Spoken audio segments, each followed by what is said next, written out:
Dubai real estate இப்போ நல்ல பூமிங்கில் இருக்குது.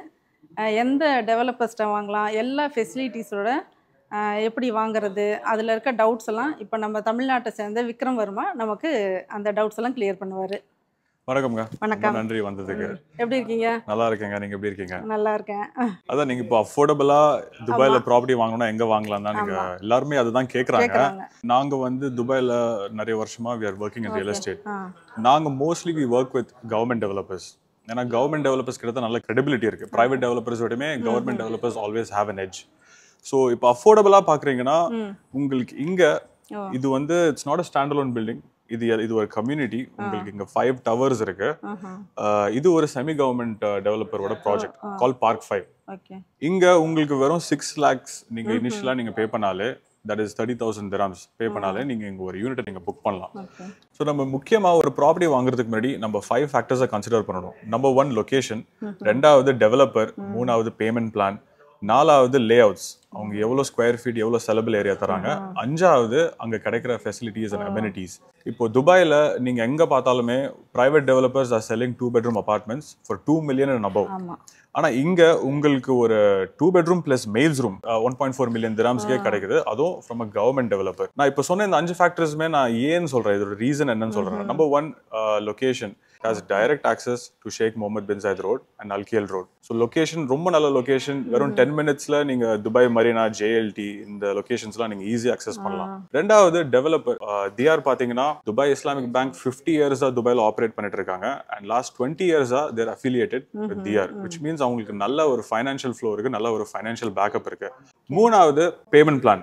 இதோட பேமெண்ட் பிளான் பாத்தீங்கன்னா it is just 45-65. As an investor நம்ம எவ்வளவு கம்மியா இன்வெஸ்ட் பண்ணணும்னு தான் நம்ம யோசிக்கணும். ஸோ 45% டியூரிங் கன்ஸ்ட்ரக்ஷன் நீங்க பே பண்றது இட் இஸ் ஜஸ்ட் 600,000 dirhams. அதுக்கப்புறமா நீங்க ஈதர் மார்கேஜ் ஃபைனான்சிங் அந்த ஆப்ஷன் மூலியமா நீங்க ப்ராப்பர்ட்டியை வாங்குறீங்கன்னா வர ரெண்டல்லே you will be paying your monthly instalments. The property is buying itself. 4வது லே அவுட்ஸ். சில டெவலப்பர்ஸ்லாம் உங்களுக்கு நல்ல ஒரு பிரீமியம் பிரைஸ் தராங்க, ஆனா அவங்க கொடுக்குற லே அவுட்ஸ்லாம் ரொம்ப சின்னதா இருக்கு. 1 bedroomsலாம் 600 square feet ஒரு லெஸ்ஸர் அந்த மாதிரி தராங்க. இங்க உங்களுக்கு average சைஸே for 1 bedroom is 750 square feet. 2 bedrooms பாத்தீங்கன்னா உங்களுக்கு 1200 to 1300 square feet வருது. உங்களுக்கு மேட்ஸ் ரூமோட இருக்கிற லே அவுட் பாத்தீங்கன்னா you have a common washroom இந்த லிவிங் ஏரியா. உங்களுக்கு லாண்ட்ரி ஏரியா வரையா உங்களுக்கு maid's room with attach washroom and 2 bedroomலயுமே உங்களுக்கு அட்டாச் வாஷ்ரூமும் இருக்கு. ஸோ நல்ல லே அவுட்ஸ். அண்ட் 5வது உங்களுக்கு அங்க கிடைக்கிற அமெனிட்டிஸ். இது வந்து it's not a stand alone building, இது ஒரு கம்யூனிட்டி. உங்களுக்கு 5 towers இருக்கு. It's a gated community. உங்களுக்கு இங்க 75+ அமெனிட்டிஸ் இருக்கு. ஸோ இந்த மாதிரி ஃபேக்டர்ஸ் எல்லா பாக்ஸஸுமே டிக் ஆகிற மாதிரி பாத்தீங்கன்னா உங்களுக்கு துபாயில எந்த ஒரு ப்ராஜெக்ட்டுமே கிடையாது. And that do this is from a semi government developer. So this is a very affordable project. இது உண்மையிலே வாங்குறதுக்கு ரொம்ப ஈஸியா வாங்கலாம். வித் ஜஸ்ட் 30,000 dirhams நம்ம புக்கிங் அமௌண்ட் பே பண்ணா ஒரு யூனிட் இங்க புக் பண்ணலாம். வித்தின் நெக்ஸ்ட் 30 to 45 days நம்ம ரிமைனிங் டவுன் பேமெண்ட்டும் நம்ம பே பண்ணி முடிக்கலாம். நிறைய ஆப்ஷன்ஸ் இருக்கு. And most preferred is the 2 bedroom plus maid or 2 bedroom plus study room. ஊரில் இருக்கவங்க கேட்குறாங்க, இப்போ துபாயில் வந்து எப்படி இன்வெஸ்ட் பண்ணுறது, இன்வெஸ்ட் பண்ணால் பணத்துக்கு சேஃப்டியாக இருக்குமா, நம்ம ஊருக்குள்ளேயும் இங்கேயும் என்ன டிஃப்ரெண்ட் இருக்குது அப்படின்னு கேட்குறாங்க. ஊர்ல இப்போ ஓவர்சீஸ்ல இருந்துகிட்டு, அதாவது நம்ம ஊர்ல இருந்துகிட்டு இங்க துபாயில இன்வெஸ்ட் பண்றது இட் இஸ் வெரி ஈஸி. நீங்க இங்க வரணும்னு கூட அவசியம் இல்லை. பட் நான் என்ன ரெக்கமெண்ட் பண்ணுவேன்னா, இங்க வாங்க, இங்க வந்துட்டு பார்த்துட்டும் வாங்குங்கன்னு தான் நான் ரெக்கமெண்ட் பண்ணுவேன். பட் அது வந்து இட் இஸ் நாட் நெசசரி. வெறும் உங்க passport details, phone number, email address, இந்த 3 இன்ஃபர்மேஷன், இந்த 3 டீடைல்ஸ் இருந்தாலே நீங்க ஊர்ல இருந்துகிட்டே இங்க நீங்க ஒரு ப்ராப்பர்ட்டி வாங்கலாம். 2வது இங்க எவ்வளவு சேஃப்னு நீங்க கேட்டீங்க. Dubai is very safe. இங்க நிறைய ஃபாரின் இன்வெஸ்டர்ஸ் ஏன் இங்க இன்வெஸ்ட் பண்றாங்கன்னா அவங்க இன்வெஸ்ட்மெண்ட்ஸ் எல்லாமே இங்க செக்யூரா இருக்கு. துபாயில உங்களுக்கு 2 கவர்மெண்ட் டிபார்ட்மெண்ட்ஸ் இருக்காங்க. ரேரா, ரியல் எஸ்டேட் ரெகுலேட்டரி அத்தாரிட்டிஸ், அப்புறமா டிஎல்டி, துபாய் லேண்ட் டிபார்ட்மெண்ட். இப்போ ரியல் எஸ்டேட் மார்க்கெட்டை ஃபுல்லா மானிட்டர் பண்ணி கண்ட்ரோல் பண்றது இந்த 2 கவர்மெண்ட் செக்டர்ஸ் தான். ஊர்ல இருந்துட்டு ஒருத்தர் ஃபண்ட்ஸ் அனுப்புறாருன்னா அவர் டைரக்டா டெவலப்பர் கிட்ட பே பண்ண மாட்டாரு. ஒரு கவர்மெண்ட் அக்கௌண்ட் இருக்கு கால்ட் எஸ்க்ரோ அக்கௌண்ட். இது வந்து ஒரு ட்ரஸ்ட் அக்கௌண்ட். ஸோ ஃபண்ட்ஸை வந்து இந்த ட்ரஸ்ட் அக்கௌண்ட்டுக்கு தான் அவங்க டிரான்ஸ்ஃபர் பண்ணுவாங்க. இது கம்ப்ளீட்டா மானிட்டர் பண்றது யாருன்னு பாத்தீங்கன்னா ரேரா என்ன பண்ணுவாங்கன்னா, அவங்க ஒரு கன்ஸ்ட்ரக்ஷன் ப்ராக்ரஸை ட்ராக் பண்ணுவாங்க. இப்போ ஒரு பில்டிங் வந்து 10% கம்ப்ளீட் ஆகுது, இல்ல 20% ப்ராக்ரஸ் கம்ப்ளீட் ஆகுதுன்னா ஃபண்ட்ஸ் மட்டும் தான் இவங்க டிரான்ஸ்ஃபர் பண்ணுவாங்க. சின்ன சின்ன போர்ஷனா இவங்க டிரான்ஸ்ஃபர் பண்ணுவாங்க டெவலப்பருக்கு. So your funds are very secure. இந்த escrow account open பண்றதுக்கு first criteria என்னன்னா, developer இப்போ ஒரு 100 million project பண்றாரு. அந்த 100 millionல 20%, which is 20 million, அந்த 20% as an advance deposit, as a financial guarantee, அவங்க அந்த பணத்தை முன்னாடியே escrow accountல deposit பண்ணிடணும். And 100% land ownershipம் இருக்கணும். ஸோ இந்த மாதிரி நிறைய சேஃப்டி மெஷர்ஸ் இருக்கு. அதனால தான் நிறைய ஃபாரின் இன்வெஸ்டர்ஸ் வந்து இங்க தைரியமா வாங்குறாங்க. இந்தியாவில் அந்த மாதிரி கிடையாது. இந்தியாவில் நீங்க ஒரு ப்ராப்பர்ட்டி வாங்குறீங்கன்னா நீங்க டைரக்டா டெவலப்பர் தான் பே பண்ணுவீங்க. நம்ம ஊர்ல நிறைய கேசஸ் இருக்கு. டெவலப்பர் பைசா வாங்கிட்டு ஏமாத்தி ஓடிடுறாங்க. ஆன் டைம் கம்ப்ளீட் பண்ண மாட்டாங்க. எப்பவுமே there is always delays. இங்க துபாயில பாத்தீங்கன்னா அது எஸ்பெஷலி மோஸ்ட்லி கவர்மெண்ட் டெவலப்பர்ஸ் கிட்ட வாங்குறீங்கன்னா there won't be any delays. Private செக்டர்லயும் நல்ல ட்ராக் ரெக்கார்ட் இருக்கிற டெவலப்பர்ஸ் கிட்ட வாங்குறீங்கன்னா உங்களுக்கு டிலேஸ் எதுவுமே இருக்காது. உங்களுக்கு இங்க டிலே இருந்தா கூட அதுக்கு பெனல்டிஸ் இருக்கு. டெவலப்பர்ஸ் மேல பெனல்டிஸ் வந்து கவர்மெண்ட் இம்போஸ் பண்றாங்க. இப்போ இங்க மேக்ஸிமம் கிரேஸ் பீரியட்னு பாத்தீங்கன்னா 1 year வரைக்கும் தான் தருவாங்க. ஒரு ப்ராஜெக்ட் வந்து டியூ டு சர்டன் ரீசன்ஸ், மழை பெய்யுது, திஸ் ஃப்ளட்ஸ், அப்போ அந்த மாதிரி சில நேச்சுரல் கலாமிட்டிஸ் அந்த காரணங்களுக்காக கொஞ்சம் டிலே ஆகலாம். பட் அப்போ கூட the maximum time limit the government is giving is 1 year. 1 yearக்கு மேல ஒரு ப்ராஜெக்ட் டிலே ஆகுதுன்னா 5% as a rental compensation அங்க யூனிட்ஸ் புக் பண்ண அத்தனை ஹோம் ஓனர்ஸுக்குமே இவங்க கொடுக்கணும், டெவலப்பர் கொடுக்கணும், which is a huge loss. So அந்த ஒரு ரீசனுக்காகவே developers will not prefer to delay a project. அதனால தான் இங்க எல்லாமே ஆன் டைம் டெலிவரி எல்லாமே ஃபாஸ்டா போயிட்டு இருக்கு. மூணாவது, இங்க இன்வெஸ்ட் பண்றதுக்கும் சென்னையில இல்ல நம்ம ஊர்ல இன்வெஸ்ட் பண்றதுக்கும் என்ன வித்தியாசம், என்ன டிஃபரன்ஸ்னு கேட்டீங்க. சரி, சென்னையில என் ஃபேமிலி இன்னும் சென்னையில தான் இருக்காங்க. என் அக்கா வந்து அவங்க ஓன் யூஸுக்கு ஒரு ப்ராப்பர்ட்டி பார்த்துட்டு இருந்தாங்க. நுங்கம்பாக்கம்ல ஒரு high end building, income tax building இருக்கு நுங்கம்பாக்கம்ல. அது பில்டிங்கு பக்கத்துலேயே ஒரு அபார்ட்மெண்ட் பில்டிங் இருக்குது, ஒரு ஸ்டாண்டலோன் பில்டிங். அங்க ஒரு 2 bedroom அபார்ட்மெண்ட் அவங்க பார்த்துட்டு இருந்தாங்க. அதோட price, asking price was 3 crores. And rental எவ்வளோன்னு பாத்தீங்கன்னா 80,000 rupees அவங்க சார்ஜ் பண்றாங்க பர் மந்த். 80,000ன்றது அதிகபட்சம். உங்களுக்கு குறைஞ்சபட்சம் ஒரு 60,000 அந்த மாதிரி நெகோஷியேட் பண்ணி அந்த பிரைஸ்க்கு தான் கோட் பண்ணுவாங்க. நான் ஹையஸ்டே நான் கன்சிடர் பண்றேன். 80,000 rupees பர் மந்தே நான் கன்சிடர் பண்றேன். அது ஒரு வருஷத்துல பாத்தீங்கன்னா 9,60,000 rupees வரும். ஸோ வாங்குற பிரைஸ் பாத்தீங்கன்னா 3 crores. உங்களுக்கு ஒரு வருஷம் ஆனுவலி கிடைக்கிற ரெண்டல்ஸ் பாத்தீங்கன்னா 9,60,000 தான். ஸோ உங்களோட return on investment it is just 3%. நீங்க போட்ட காசுக்கும் உங்களுக்கு வர ரிட்டர்ன்ஸ்மே இட் இஸ் ஜஸ்ட் 3% ROI. துபாயில பாத்தீங்கன்னா உங்களுக்கு மினிமம் ROI 7 to 8%. இங்க ரெண்டல்ஸ்லாம் ரொம்ப அதிகம். இது வந்து ஒரு ரெண்டல் மார்க்கெட்.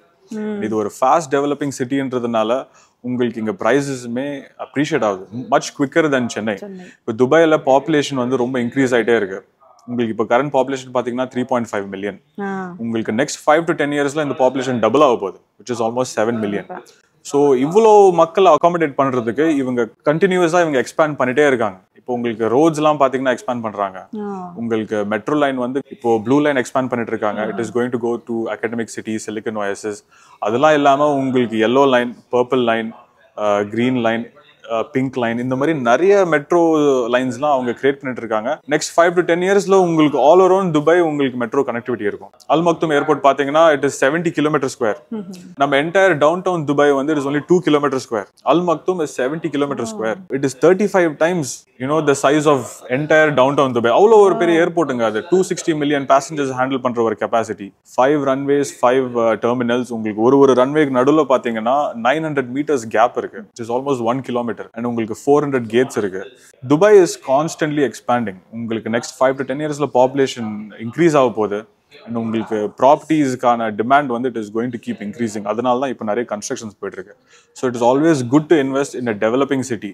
ஒரு டெவலப்பிங் சிட்டியில் கம்மியான விலைக்கு எவ்வளோ least possible price per square ஃபீட்டில் இன்வெஸ்ட் பண்ண முடியுமோ அவ்வளோ அஃபோர்டபுளாக நம்ம இன்வெஸ்ட் பண்ணி அந்த ஏரியா டெவலப் ஆகும்போது உங்கள் ப்ராப்பர்ட்டி வேல்யூ ஆட்டோமேட்டிக்காக அப்ரிஷியேட் ஆகும். இதுதான் thumb rule of real estate. கண்டிப்பாக வந்து துபாயில் இன்வெஸ்ட் பண்ணுறது it is a very safe option and it is a better option than investing in India. இந்தியாலேயோ இல்லை நம்ம ஊர்லேயோ இன்வெஸ்ட் பண்ணுறதை விட Dubai is a much better option and ரொம்ப ஒரு சேஃபரான ஒரு ஆப்ஷனும் கூட தான்.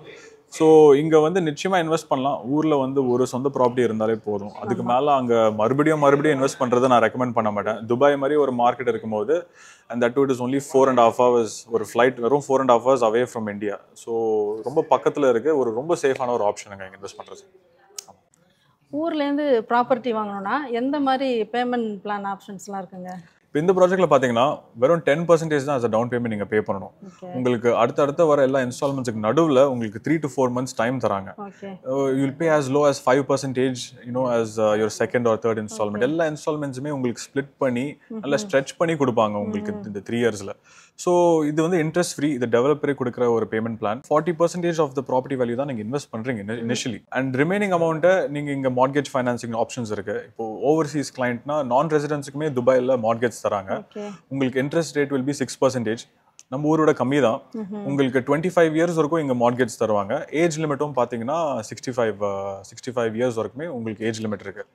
அண்ட் இங்கே இருக்கிற பேங்க்ஸ் எல்லாமே வந்து நான் ரெசிடென்ட்ஸுக்கு அப் டு 40 to 50% ஈஸியாக வந்து உங்களுக்கு மார்ட்கேஜ் கொடுத்துருவாங்க. இந்த மார்ட்கேஜ் அப்ளை பண்ணுறதுக்கு வெறும் உங்களோட salary certificate, Aadhaar card, passport, அப்புறமா உங்களோட பேங்க் ஸ்டேட்மெண்ட் கேட்பாங்க. லாஸ்ட் 6 monthsக்கான பேங்க் ஸ்டேட்மெண்ட். உங்களோட ஆவரேஜ் பேலன்ஸ் வெறும் 25,000 dirhams நீங்கள் மெயின்டைன் பண்ணியிருந்தாலே அது போதும், which is 6 lakh rupees. So இந்த மாதிரி உங்களோட எலிஜிபிலிட்டி வந்து அவங்க அசஸ் பண்ணுவாங்க. உங்கள் ரீபேமெண்ட் கெப்பாசிட்டி எவ்வளோன்னு பார்ப்பாங்க. அதுக்கேற்ற மாதிரி உங்களுக்கு 50% வரைக்குமே நான் ரெசிடென்ட்ஸுக்கு உங்களுக்கு இங்கே பேங்க் ஃபைனான்சிங் தராங்க. ஊரில் இருந்துட்டு இப்போ துபாயில் இன்வெஸ்ட் பண்ணுறதா இருந்தால் உங்களுக்கு 2 டைப் ஆஃப் வீசாஸ் உங்களுக்கு கிடைக்கிறதுக்கான சான்சஸ் இருக்குது. ஒன் வந்து இன்வெஸ்டர்ஸ் வீசா, ரெண்டாவது கோல்டன் வீசா. இப்போ இன்வெஸ்டர்ஸ் வீசாக்கு பார்த்தீங்கன்னா வெறும் 750,000 dirhams வர்த் ஒரு ப்ராப்பர்ட்டியில் நீங்கள் இன்வெஸ்ட் பண்ணுறீங்கன்னா உங்களுக்கு you're eligible for investors visa. இதோட வேலிடிட்டி பார்த்தீங்கன்னா 2 years. உங்களுக்கு அப்ளிகேஷன் ஃபீ வரும் ஒரு 4,000 to 5,000 dirhams தான் நீங்கள் இனிஷியலாக பே பண்ணணும். ரெனியூவலுக்கு நீங்கள் வந்து அதோட கம்மி, அதோட பாதி தான் நீங்கள் பே பண்ணணும் எவ்ரி 2 years நீங்கள் அதை ரெனியூ பண்ணுறதுக்கு. அண்ட் இந்த இன்வெஸ்டர்ஸ் வீசா வச்சுக்கிட்டு நீங்கள் எப்போ வேணால் துபாய் என்ட்ரி எக்ஸிட் ஆகலாம். உங்களுக்கு இங்கே 6 months out of the country இருந்தால் வீசா கேன்சல் ஆகும். அந்த மாதிரிலாம் எந்த ஒரு கண்டிஷன்ஸ்லாம் கிடையாது. எப்போ வேணால் வந்துட்டு போகலாம். இங்கே ஒரு பிஸ்னஸ் நீங்கள் ஆரம்பிக்கலாம், ஒரு ஸ்டார்ட் அப் பிஸ்னஸ். நாளைக்கு அந்த பிஸ்னஸை நீங்கள் இழுத்து மூடினா கூட the visa will still be active. ஏன்னா இது ப்ராப்பர்ட்டி மூலியமாக தான் நீங்கள் வாங்குறீங்க. அந்த ப்ராப்பர்ட்டி உங்கள் கையில் இருக்கிற வரைக்கும் இந்த வீசா வந்து நீங்கள் ரெனியூ பண்ணிட்டே இருக்கலாம். அதே மாதிரி கோல்டன் வீசா பார்த்தீங்கன்னா உங்களுக்கு கோல்டன் வீசாக்கு 2 million dirhams நீங்கள் இன்வெஸ்ட் பண்ணணும் ஒரு ப்ராப்பர்ட்டியில். அண்ட் இந்த 2 million dirhams கூட நீங்கள் ஃபுல் ஷார்ட்டில் நீங்கள் பே பண்ணணும்லாம் அவசியம் இல்லை. ஒரு ப்ராப்பர்ட்டி பேமெண்ட் பிளானில் வாங்குறீங்க, 20% தான் நீங்கள் இனிஷியலாக டவுன் பேமெண்ட் பே பண்ணுறீங்க. அப்புறமா உங்களுக்கு டைட்டில் டீட் கிடைச்சதுக்கு அப்புறமா இந்த டைட்டில் டீட் பேஸ் பண்ணி தான் நீங்கள் உங்கள் கோல்டன் வீசா அப்ளை பண்ணுவீங்க. இப்போ நீங்கள் 2 million dirhams ஒரு ப்ராப்பர்ட்டியில் இன்வெஸ்ட் பண்ணுறீங்க. அந்த 2 million dirhams நீங்கள் ஃபுல்லாக கம்ப்ளீட் பண்ணணும்னு அவசியம் கிடையாது. நீங்கள் 20% டவுன் பேமெண்ட் பே பண்ணாலே அதுக்கப்புறமா ஒரு 4% டிஎல்டி துபாய் லேண்ட் டிபார்ட்மெண்ட்டுக்கு உங்கள் டைட்டில் டீட்காக ஒரு 4% நீங்கள் கவர்மெண்ட்டுக்கு பே பண்ணுவீங்க. இந்த டைட்டில் டீட் உங்கள் கையில் கிடைச்சதுக்கு அப்புறமா அதை பேஸ் பண்ணி நீங்கள் உங்கள் கோல்டன் வீசாக்கு அப்ளை பண்ணுவீங்க.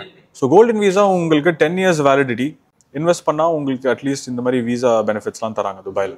அண்ட் உங்களுக்கு இன்வெஸ்டர்ஸ் வீசாவும் சரி, கோல்டன் வீசாவும் சரி, உங்கள் ஃபேமிலிக்கு நீங்கள் ஸ்பான்சர் பண்ணலாம். ஃபேமிலிக்கும் நீங்கள் ஸ்பான்சர் பண்ணலாம். இப்போ உங்களோட சில்ட்ரன், உங்களோட ஸ்பவுஸ், உங்களோட பார்ட்னர், உங்கள் பேரண்ட்ஸுக்கு கூட நீங்கள் ஸ்பான்சர் பண்ணலாம். நம்ம ஊரில் இருந்துட்டு துபாயில் எப்படி ரியல் எஸ்டேட்டில் இன்வெஸ்ட் பண்ணுறது, எந்த சந்தேகம் இருந்தாலும் நம்ம விக்ரம் வர்மாவை காண்டாக்ட் பண்ணுங்கள்.